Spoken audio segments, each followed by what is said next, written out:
close one eye. With the other, look at something across the room.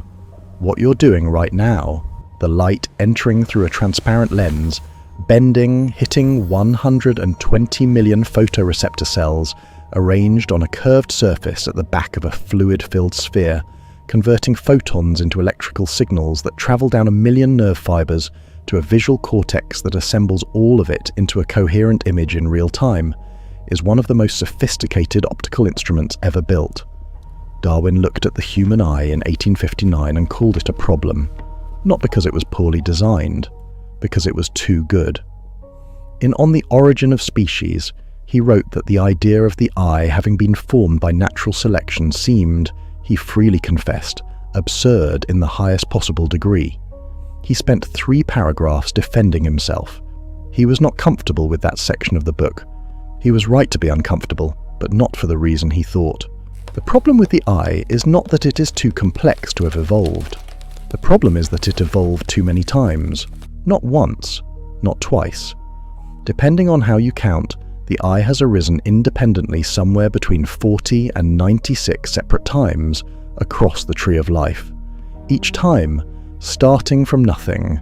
Each time producing something that could detect light, and each time arriving at a completely different solution to the same problem. This is not a story about a single invention. It is a story about the universe having a limited number of ways to turn light into information, and life finding every single one of them. The first light-detecting structure in evolutionary history was not an eye. It was a patch of photosensitive cells on the surface of a simple organism, not much more than a cluster of proteins that changed shape when a photon hit them.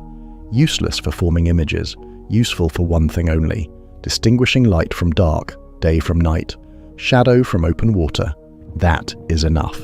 A creature that can tell when a larger animal passes overhead, casting a shadow, has a survival advantage over one that cannot. Natural selection does not require perfection. It requires better than what came before. From this simple patch, the logic of improvement runs in one direction: more information about where the light is coming from. A flat patch tells you light exists. A curved patch, cells arranged in a slight concavity, begins to tell you the direction of the light source. Curve it further, and the directional resolution improves. Add a small opening at the top, and you have a pinhole camera. The same principle as a pinhole photograph, focusing light onto the back wall of the depression without any lens at all. This design exists today in the nautilus, a cephalopod whose lineage extends back nearly 500 million years, a survivor of every mass extinction since the Cambrian. The nautilus has no lens, it has a pinhole. Its vision is blurry, limited in resolution, but it works. It has worked for 500 million years without requiring any improvement. Evolution, given time, kept going. A transparent membrane across the pinhole opening keeps out debris without blocking light. Fluid fills the chamber.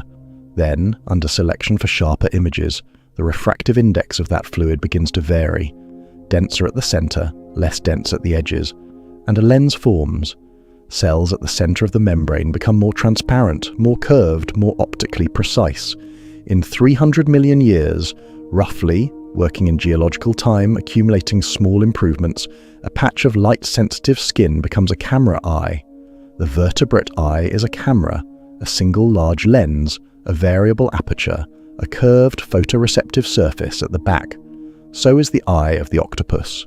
Both are optically sophisticated. Both work on the same principle. Both have a lens, a retina, an iris, a vitreous chamber. They are not related. The vertebrate eye and the cephalopod eye evolved completely independently, separated by hundreds of millions of years and an entirely different branch of the tree of life. Yet they arrived at the same architecture. There is one notable difference. In the vertebrate eye, the photoreceptors point backward, away from the incoming light, and the nerve fibers pass through the retina before collecting at the optic nerve, creating a blind spot. In the octopus, the photoreceptors face forward, correctly oriented toward the light. No blind spot. The octopus, evolving independently, solved the wiring problem that vertebrate eyes never did. But the camera eye is only one solution. Evolution found others.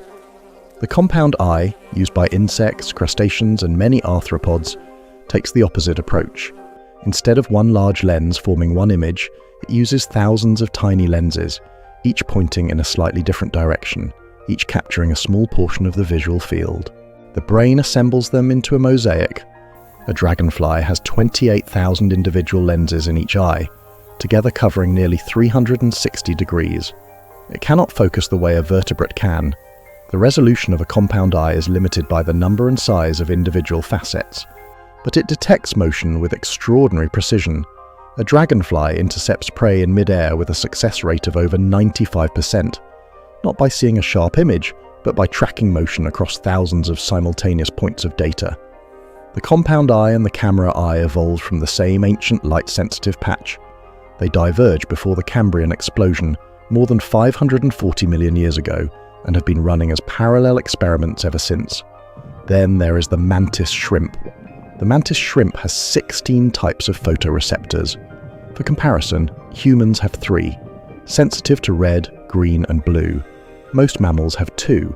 The mantis shrimp, living in shallow tropical reef environments, processes 16 distinct wavelength channels simultaneously, including ultraviolet and infrared light, completely invisible to any vertebrate.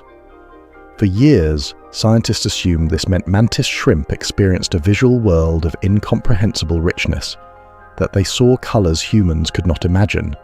Then behavioral experiments revealed something stranger. Mantis shrimp are worse at distinguishing between similar colors than humans. They don't use their 16 channels to discriminate finely between wavelengths. They use them as a rapid parallel identification system, each wavelength channel acting like a binary detector.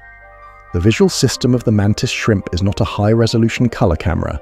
It is a high-speed parallel scanner, an eye built for a completely different computational purpose.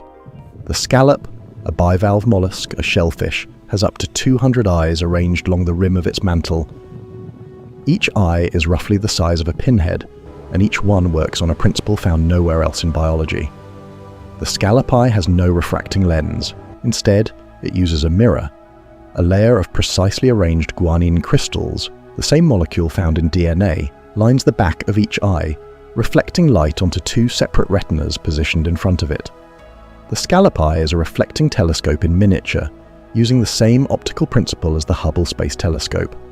It evolved this solution independently, in a creature with no brain to speak of, to detect approaching shadows and trigger a reflex that snaps the shell shut. 200 reflecting telescope eyes on a shellfish. This is what evolution does when it has enough time and no constraints. The box jellyfish may be the strangest case of all. It has 24 eyes, arranged in 4 clusters of 6. 14 of the 24 are simple, pit eyes and slit eyes detecting light and direction. But 4 of them, one in each cluster, are camera eyes, a cornea, a lens, a retina, in an animal with no brain, no central nervous system, no cortex to process the image, just a diffuse nerve net and 4 camera eyes pointing outward into the reef. How it uses the image is still not fully understood. All of these independent inventions, the camera eye of vertebrates, the camera eye of cephalopods, the compound eye of arthropods, the mirror eye of scallops, the pinhole eye of the nautilus, the multi-lens eye of the box jellyfish, share almost no structural relationship. They are built from different tissues using different optical principles wired to different nervous systems, and yet they are all controlled by the same gene. PAX6 is a master regulatory gene, a genetic switch that initiates eye development in almost every sighted animal on Earth. It is active in the developing eyes of humans, flies, octopuses, mice, squids, jellyfish, and ribbon worms.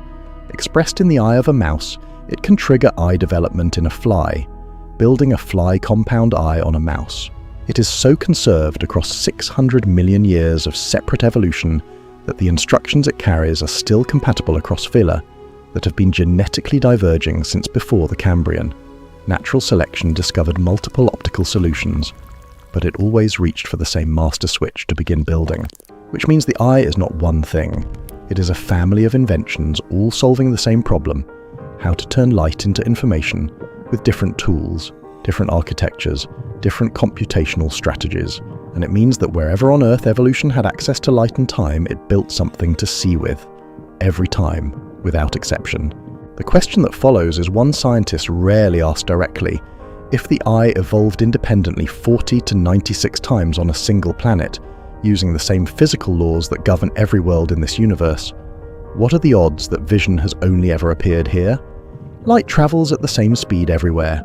Photons interact with matter the same way on every planet in every galaxy. The physics that made the eye inevitable on Earth does not change. Evolution has not invented vision. It has discovered it, over and over and over again, and it is almost certainly not done.